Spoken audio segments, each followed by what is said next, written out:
Constable વાળા મિત્રોને હવે કેટલા દિવસ બાકી છે એ ધ્યાનમાં રાખીને આપણે જોઈએ તો 15 દિવસ જેવા બાકી છે, બરાબર.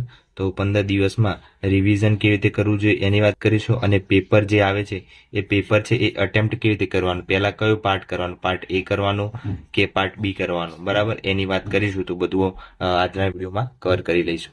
તો એક વસ્તુ ધ્યાન રાખવાનું કે 15 દિવસ બાકી છે, તો પહેલા તો આપણે ધ્યાન રાખવાનું કે રિવિઝન કરવાનું છે, બરાબર.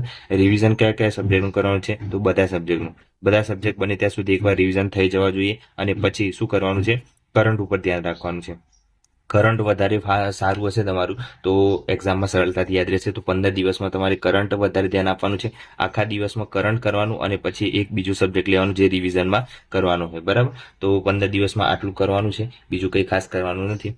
બને ત્યાં સુધી ગણિત અને રીઝનિંગ આ બે સબ્જેક્ટ તો થઈ જ ગયા છે એટલે વાંધો આવશે નહીં, પણ ઇતિહાસ, ભૂગોળ, વારસો એનું રિવિઝન કરી દેજો, જે વાંચવાવાળા સબ્જેક્ટ છે. અને કરંટનું કરજો ખાસ કરીને. તો એ કરંટ છે એ ખાસ ઉપયોગી થશે, જીકે તો કવર થઈ જ જાય છે એટલા માટે. તો આ જે સ્કોરિંગ સબ્જેક્ટ છે એ તો ખાસ કરી જ દેવાના છે, ગણિત, રીઝનિંગ અને ઇતિહાસ, ભૂગોળ, વારસો અને કરંટ, આ જે છે એ રિવિઝનમાં ખાસ ધ્યાન રાખજો. હવે એક વસ્તુ ધ્યાન રાખવાનું છે કે પેપરમાં પાર્ટ એ કરો કે પાર્ટ બી કરો, બધાનો બહુ ક્વેશ્ચન હતા કે પેપરમાં કયો અટેમ્પ્ટ કરો, પાર્ટ એ કરું કે પાર્ટ બી કરું પહેલા. તો પહેલા જેને ગણિત, રીઝનિંગ પાક્કું ફાવે છે, જેને ફાસ્ટ આવડે છે કે ભાઈ મારા ચોક્કસ આમાં ફાઈ જાય છે અને મારા સારા માર્ક્સ આવશે, તો એ પાર્ટ એ કરી દે અને પાર્ટ એ પછી પાર્ટ બી જાય. કેમ કે સ્કોરિંગ સબ્જેક્ટ છે એ પહેલા કવર કરી દે તો વાંધો આવે નહીં. પણ જેને મેથ્સ નબળું છે, બરાબર, મેથ્સ નથી આવડતું, ખાલી રિઝનિંગ આવડે છે અને ગણતરીમાં થોડી વાર લાગે છે, તો તમે બને ત્યાં સુધી એકવાર પેપર આખું જુઓ અને પહેલા એનાલિસિસ કરો કે હા ઇતિહાસ મને આવડે છે, કાં તો બંધારણ આવડે છે, કાં તો ભૂગોળ આવડે છે. તો આ જે વન લાઇનર જેટલા બી મતલબ જે વાંચવાવાળા જેટલા બી ક્વેશ્ચન હોય છે એ બધા ઇતિહાસ, ભૂગોળ, વારસો એ બધા કરી દો. એ ટીક થઈ જાય પછી તમે પાર્ટ બી માં આવો, પાર્ટ એમાં આવો, જે ગણવાવાળા છે ગણિત અને રિઝનિંગ છે, બરાબર. તો ઘણાને ગણિત, રિઝનિંગમાં જ ટાઈમ જતો રહે છે અને પછી આ પાર્ટ બી છે એ રહી જાય છે, એવું થતું હોય છે એટલા માટે. એટલે ગણિત, રિઝનિંગમાં વાર લાગતી હોય તો પહેલા આ જે તમારે વાંચવાવાળા છે એ કરવાના અને પછી ગણિત, રિઝનિંગ કરવાનું, એટલે વાંધો આવે નહીં.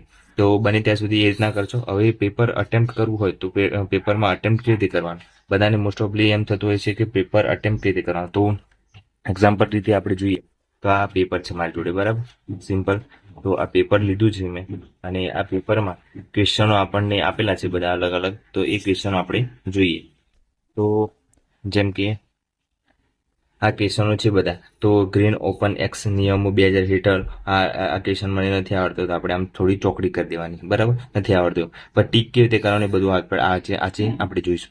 તો 12મું ક્વેશ્ચન છે, હવે કદાચ આવડે છે, બરાબર, તો અંદર પેપરમાં ટીક કરી દેવાનું આવે છે, સિમ્પલ નાનું, બરાબર. પછી 13માં આવડે છે તો 13માં પણ સિમ્પલ આવી રીતે ટીક કરી દેવાનું. જેટલા પણ આપણને આવડે છે એકવાર ફટાફટ પેપરમાં ટીક કરી દેવાનું, બરાબર. પછી ગણી દેવાનું કે આપણને કેટલા આવડ્યા છે અંદર. તો 1 2 3 4 એમ ટોટલ કદાચ 200 માર્ક્સનું છે, 200 માર્ક્સમાંથી આપણને કદાચ પાર્ટ બી છે એ પાર્ટ બી છે કદાચ પાર્ટ બીમાં 120 માર્ક્સનું છે, તો પાર્ટ બીમાં કદાચ આપણને 80 આવડ્યા, તો 80 આપણે એકવાર OMR જે છે એમાં ટીક કરી દેવાના 80, અને પછી ગણવાના કે હા આપણને 80 પરફેક્ટ આવડે છે, તો બીજા બધા આપણે ઈ કરીશું. એ રીતના ધ્યાન રાખવાનું કે આપણે વધારે સારા માર્ક્સ આવી જાય છે તો ઈ ઉપર ઓપ્શન આપણે ઈ પણ કરવાનું છે. જો ઈ નહીં કરો તો તમારે માઇનસ થઈ જશે, એટલે બને ત્યાં સુધી ઈ પણ કરવાના. અને નથી આવડતા એ શ્યોર કરી દેવાના કે નથી આવડતા તો આપણે ઈ જ કરીશું, બીજું કંઈ નહીં કરીએ, ગપ્પા નહીં મારી, બરાબર. કેમ કે એમાં માર્ક્સ ખૂટી જાય છે એટલા માટે, તો માઇનસ થઈ જશે અને પછી માર્ક્સ તમારા ઓછા આવશે એટલા માટે.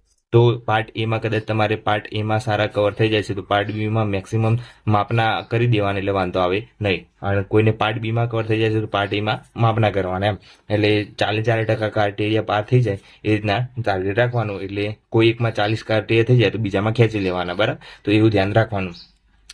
પહેલા એકવાર આખું પેપર વાંચી લેવાનું, પેપરમાં જે આપણને આવડતું એ રાઈટ કરી દેવાના, એટલે ટીક કરી દેવાના, અંદર ઝીણું ટીક કરી દેવાનું. અને પછી આપણે છે એ ગણી લેવાના કે હા 80 આવડે તો આપણે 80 રાઉન્ડ કરી દેવાનું OMRમાં, અને પછી બીજા છે એ કરી દેવાની. એવી રીતના ટાર્ગેટ રાખવાનું તો તમારે સારા માર્ક્સ આવશે. બને ત્યાં સુધી પાર્ટ એમાં કવર થઈ જશે બધાને, કેમ કે ઇઝી અને કદાચ ગણતરી બહુ લેન્ધી નહીં હોય, કેમ કે કોન્સ્ટેબલની એક્ઝામ છે એટલે પાર્ટ એ ખાસ કરજો. અને પાર્ટ બી માં બંધારણ છે એ બહુ સારું આવશે. પછી ઇતિહાસ, ભૂગોળ, વારસો છે એ કરી દેજો, એટલે ફટાફટ ટીક થઈ જાય. પછી પાર્ટ એ જેને વાર લાગે છે પાર્ટ એ પછી લેશે, બરાબર.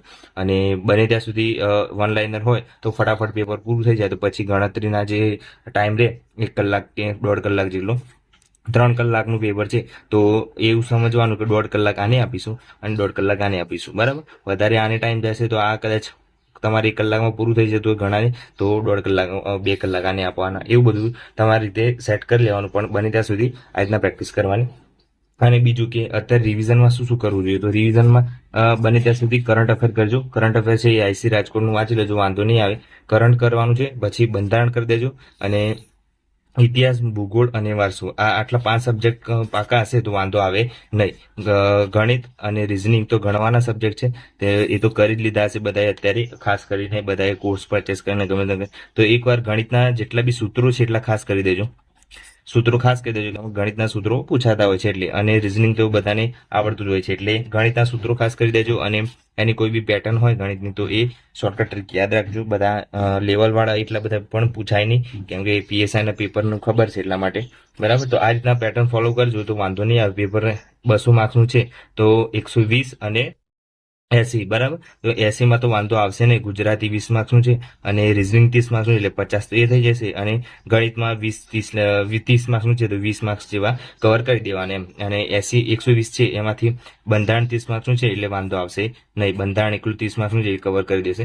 જેને આટલા સબ્જેક્ટ પાકા કરે છે એટલે વાંધો આવશે નહીં. તો આ રીતના પેટર્ન ફોલો કરજો કે પહેલા આપણે પાર્ટ બી કરીશું અને પછી પાર્ટ એ કરીશું, એટલે વાંધો આવે નહીં. તો ઘણા પાર્ટ એ કરવા રહેશે અને ગણવા જ રહેશે તો પછી પાર્ટ બીમાં જે વન લાઇનર હશે એ પણ નહીં આવડે. One liner easy one liner હશે, પણ તમે આમ પેપર ખેંચશો ત્યારે ખબર પડશે કે મારે પાછળના રહી ગયા, અને પાર્ટ એ ના કારણે પાર્ટ બીમાં જે આવડતા હતા એ પણ ના આવડે. એટલે બંને સુધી પહેલા વન લાઇનર વાંચી લેવાના અને એમાં જેટલા આવડતા એ ટીક કરી દેવાના, પછી પાર્ટ એ લેવાનો. તો વિડીયો ગમે તો લાઈક અને સબસ્ક્રાઇબ કરી દેજો, બરાબર.